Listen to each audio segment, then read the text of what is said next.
This documentary is actually this guy's like passion project that he's been working on forever and that I feel like I've been putting up with forever. And what's really beautiful about it is it's still a project that really speaks about me as a person, like, and my experience that I've gone through, but it's through his eyes, through the eyes of somebody who is very close to me. This is just footage of me in really, really difficult moments. And the only reason anyone has access to that is because it's my husband who, you know, just would take out the camera and when I'm having a moment. So yeah, I wasn't really sure what I was making at the beginning, but I saw how there were people out there that hated this woman that I had fallen in love with. And it was just baffling to me. And I just thought if only they could see who this person is in all of her warts and all, you know, like, and so there's a lot of unflattering moments, frankly, of Amanda, you know, with bedhead and tears streaming down her face and like having a panic attack, but also triumphant moments. And she's all of those things. And I wanted to reveal the person that I saw, and also to tell a bigger story about prosecutorial accountability and accountability from law enforcement. When the justice system gets it wrong, how rare is it for someone to apologize? And that's why I think it was important to also interview other exonerees and Innocence Project figures to try and create some context around this story, because Amanda is not the only person who's been wrongly convicted, and she's been wronged by law enforcement, as we've seen of late. Yeah. You're answering a question I was planning on asking, which was when you first pulled out the camera, what the intention was for it. How early on did you start? Yeah, that was 2019, right after Amanda was invited by the Italy Innocence Project to return to Italy and give a keynote speech. And suddenly this vague idea of like, maybe I'll go back to Italy one day had concrete dimension to it. Because this was something we had been talking about. Like, I was still trying to grapple with what had happened to me and trying not to feel like I was afraid of a place. I was afraid of a person specifically, but even more broadly, I was afraid of a place, and I didn't feel like that was fair. I felt like there was something unfinished. I needed some closure. I needed to be able to grieve. And I didn't feel like I could do that without going back. But then the question of how does Amanda Knox go back to Italy was an overwhelming question for me. And then suddenly to have the Italy Innocence Project just, you know, cold call me basically and say, hey, we'd like to invite you back to Italy. I think Chris immediately recognized, oh, now we're on a journey. I saw her making a very difficult choice, and it was inspiring to me. And the fact that she then continued on that journey to not just going back to Italy, but to extending an olive branch to the man who threw her in prison, that was, I was watching that and feeling it affect me in real time. And I'm curious how important that part of it was to you, for people not only to see her being strong and going on this journey and returning to Italy multiple times, but to just see her as a person. Yeah, oh, it's hugely important. I mean, that's why I began the documentary with Amanda the person I fell in love with, not Amanda the girl who went to Italy. And that has to come in, and that, you know, the audience needs to know about that, and it informs the journey. But first and foremost, she's a woman, she's a writer, she's a mother, she's my wife, she's a dancer, she's a singer, she's, you know, someone who reads stories to our kids at night. Like, all of those things are her. And also, she's the person who is still dealing with the fallout of what happened in Italy in 2007. And that haunts her in a way, but it also is kind of the source of her power. And it's allowed her to do some extraordinary things. And, you know, I didn't want to make a hagiography. I didn't want to show Amanda the public figure. I wanted to show Amanda in 3 dimensions. And I hope the film succeeds in doing that, because I think that's what she deserves, is to be seen not as an idea of a person, but for who she really is. In terms of telling the Amanda Knox story, what happened in Italy, do you think that this can be it, or do you feel like there is more still that you have to say about that experience and what it can mean? Well, I mean, in a way, the story is not over. Like, I remain wrongly convicted in Italy. I'm still fighting that. The European Court of Human Rights has accepted my appeal, and so I'm awaiting their decision.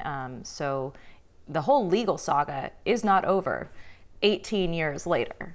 Like, I'm still living this injustice in my life. In a way, I got a PhD in injustice studies at a very hardcore university. And so I'm taking that PhD, which is my story, my experience, and applying it to what I see in the world.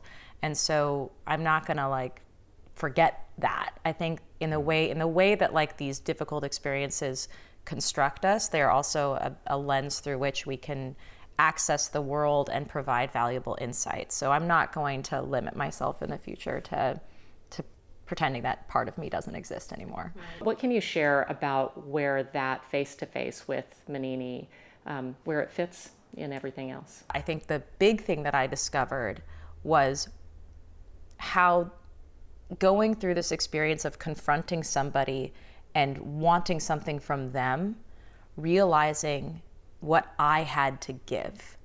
That was the crucial thing that I discovered that I didn't even know I had in me. I felt like I needed something from Italy, from him. And in the process of going through it, putting myself out there, I realized that I had something to give that I didn't even know until I put myself in that position. I took the risk. And I think that's something that I hope people will take away from this, is what do we discover, not just about the world, but about ourselves when we give it a chance. And do you continue to correspond with him still? Are you still exchanging letters? Oh yeah. Yeah. He sends me a message almost daily. Almost daily. Mm-hmm.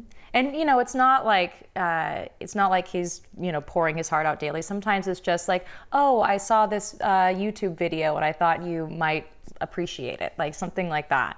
It's evolved into, I mean, in a way, he's kind of like that distant uncle who sends you memes, but like we have an openness to our relationship that allows him to, it's not all business, that's to say.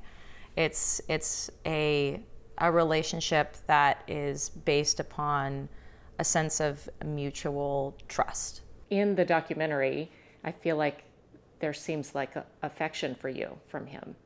I feel like there are things that he says, and then there are ways that he is around me. And I feel like even more than what he says is his demeanor around me, I think speaks volumes about what he really thinks and what he really believes.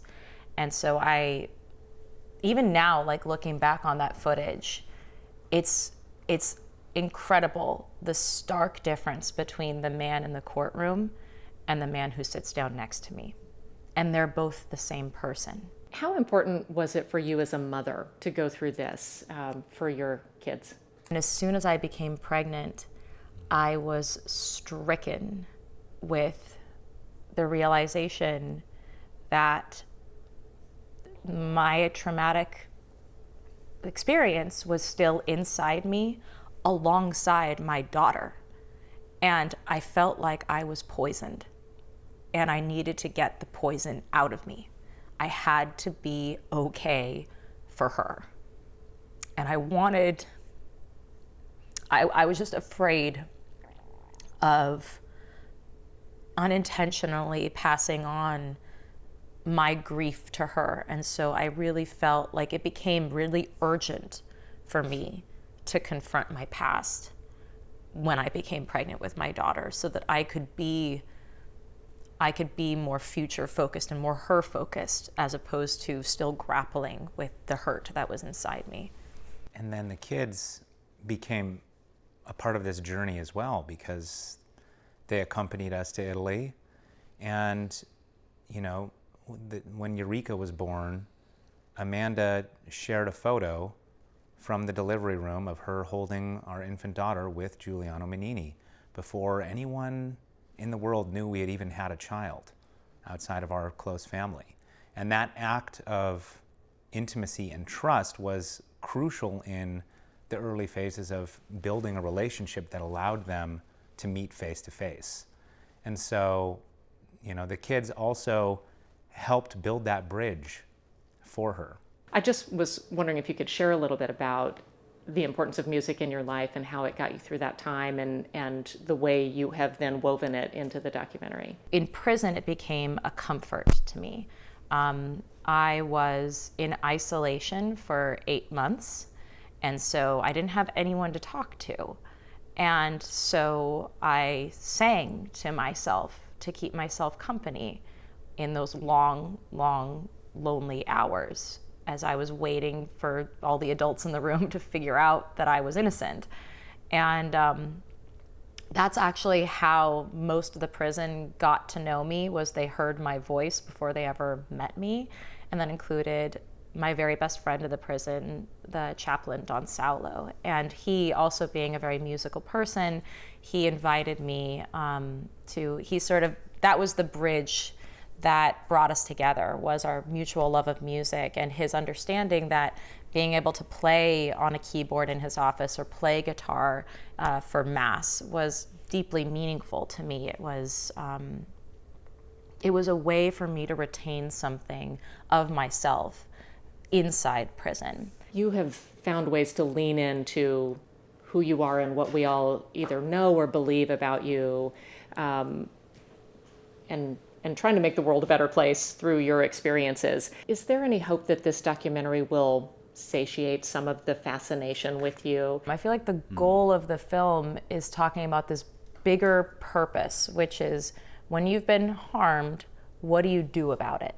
And do you wait for the world to do you justice, or do you make justice for yourself? And it's a very personal journey for me, but it has broader implications. And so I think that the main goal of the film, besides allowing the world to see me through the person who knows me best, his eyes, I feel like it's a bigger story about that issue, which I think is more and more relevant. I feel like a lot of people feel like there is conflict, there is grievance, and there is no bridging the gap. And it's not to say that everyone should do exactly what I did, but I think it should spark people to imagine other ways of approaching conflict other than entrenching oneself further. There's a lesson there for all of us about how we can create bridges across seemingly infinite chasms. It's me talking to my husband that has turned into me talking to the world. And so I'm not kidding when I say I'm more nervous about this documentary coming out than anything else that's ever come out. Well, it is intimate. That word kept coming to mind for me as I watched it. It's as up close and personal as anybody could allow. So congratulations on getting it made. Yeah. Thank you. Well done, Boo. Thank you.